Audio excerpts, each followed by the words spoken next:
Este viernes 28 de junio a las 11:30 de la mañana se va a llevar a cabo el partido entre Fútbol Club Melgar y Cienciano, correspondiente a la sexta fecha de la fase regional Zona Sur del Torneo de Reservas 2024.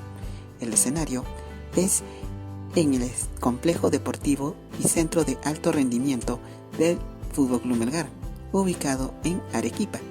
Esperemos de que haga un excelente partido y que gane el mejor. Mucha suerte para ambos equipos de reserva. Muchas gracias.